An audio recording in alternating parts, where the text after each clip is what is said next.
In this episode, you're gonna see how this crazy hydraulic trailer works. You're gonna see our boat lifted from the stands so that we can do the final finishing touches of paint. And you might even see us in the water.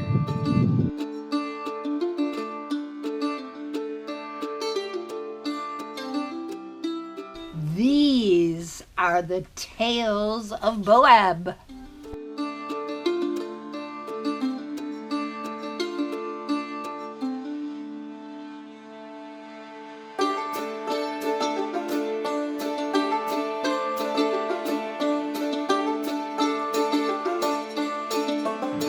A fellow cruiser in the harbor needed a mast monkey, and that was just the job for me. So I've just helped him hook up his VHF cable. We were just talking about good enough versus perfection.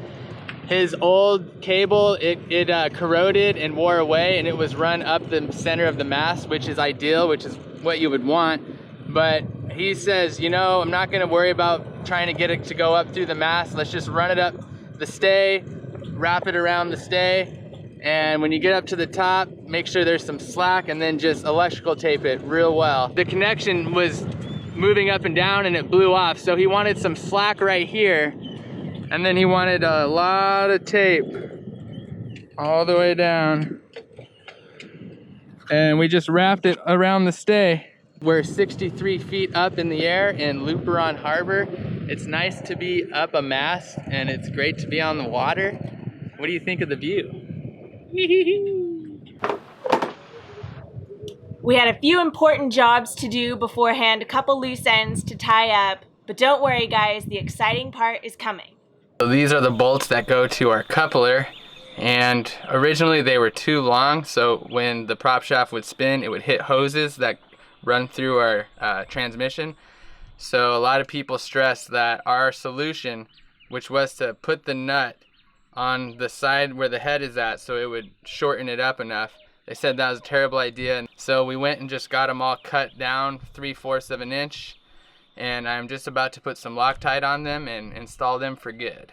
So while Joel is down in the locker resecuring our coupler with those bolts, I'm going to be working on our dinghy here.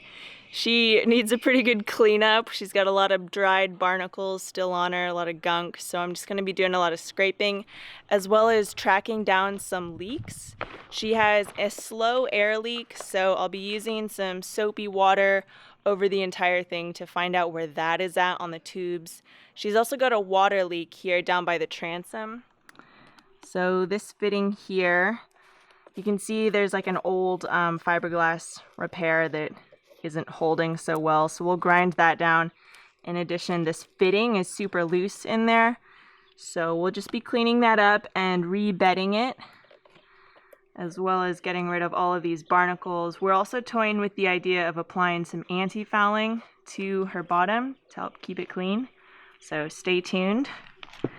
Here's the good before shot.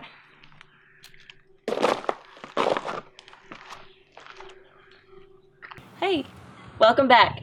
So it's looking a lot better already, I bet you agree.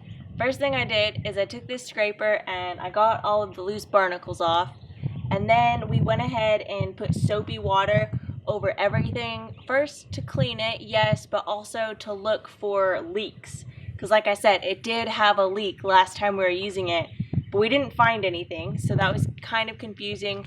We're going to leave it inflated overnight and come back tomorrow and see what it looks like. Now, what we're up to is sanding out this area where the drain plug goes, because that was another place that was leaking water, not air, obviously. And this old patch was making this area a bit rough, so I went ahead and I sanded it down so we could get a pretty good bond when we put that drain plug sort of through hole back in. The final step for today is to sand the rest of this hard bottom to rough it up for the paint. We're going to paint it with an epoxy paint and then put an anti-foulant on top of that. We're not going to paint the tubes, but we figure having some paint on the hard bottom is going to help with the growth.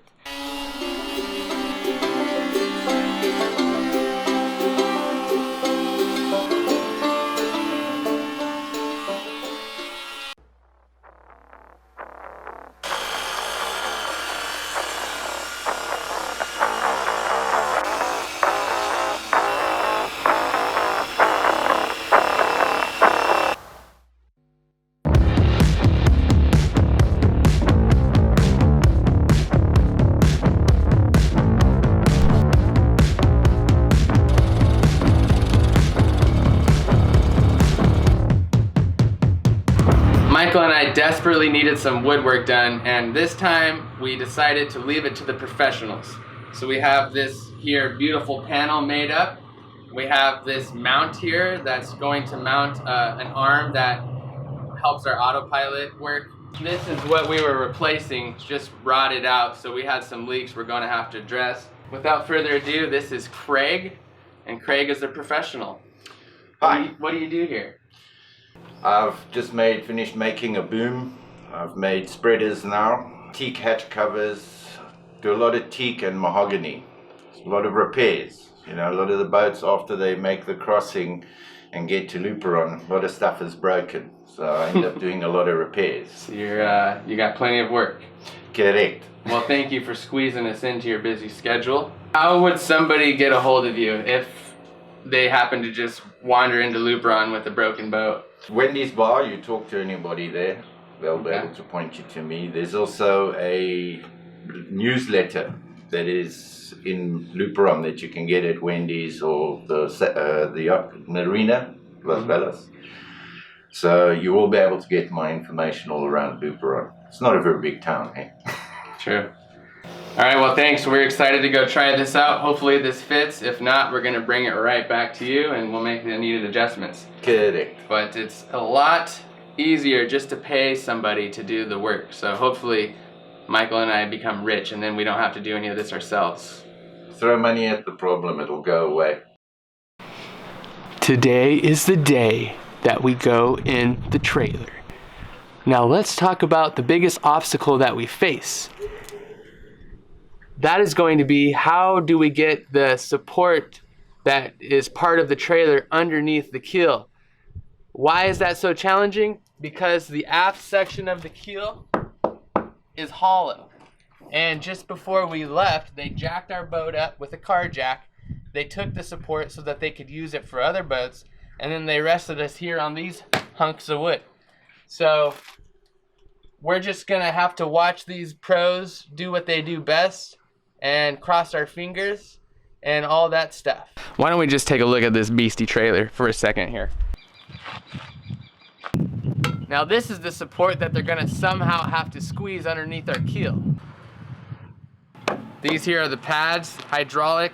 Now we're hoping that we can place these in different areas than where the stands are now. That way we can just paint all those little spots in one go. Bottom line is we don't know what goes to what, but these are all the hydraulic cables and levers and pulleys, and this is why they get paid the big bucks, because they're gonna be pushing all these buttons here and whoosh, lifting us up. Alright guys, I know you're almost as excited to see the sparkly after effect on that dinghy as you are to see us in the trailer, so here it is.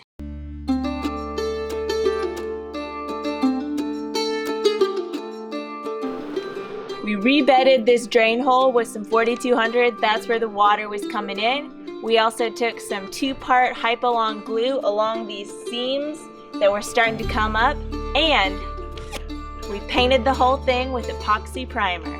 When we got in touch with Isaac, the Boatyard manager, last week and told him we were ready to splash, he said Wednesday was our day. He would have us in the trailer and we would have the whole day to paint, and we'd go in the water the next day.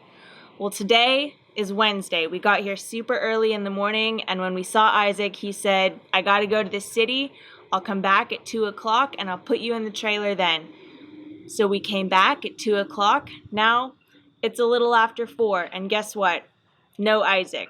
We're starting to lose hope that we're going into the trailer today. I think that ship has come and gone.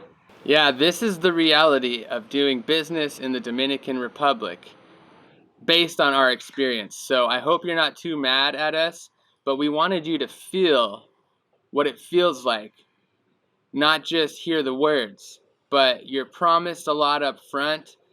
Again, this is our experience and some of our other friends here. And then when the time comes, it just doesn't happen. It's kind of a mañana type scenario. Yep.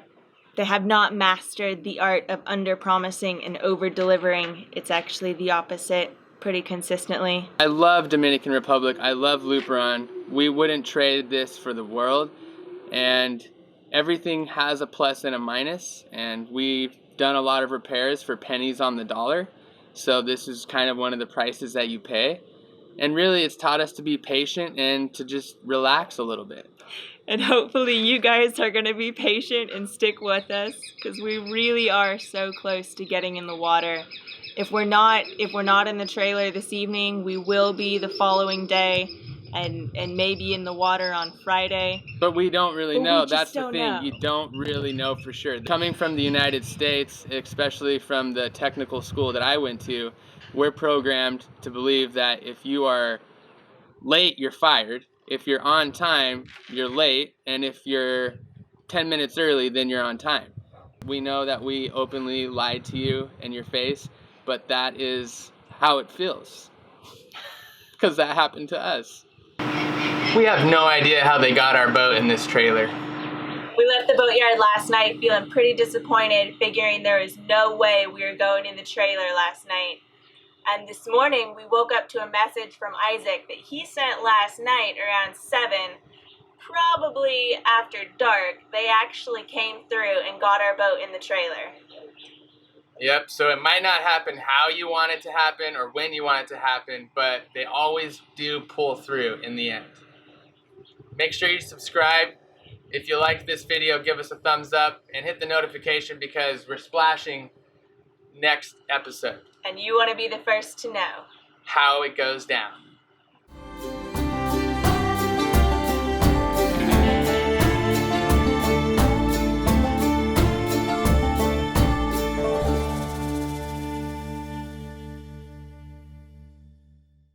These are the tales of Boab.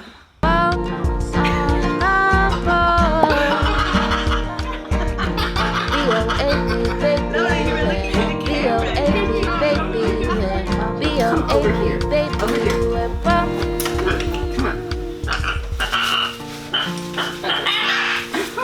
Come on, Willie. Pay attention. Focus. Boab! Lola dipped. How come you're so quiet?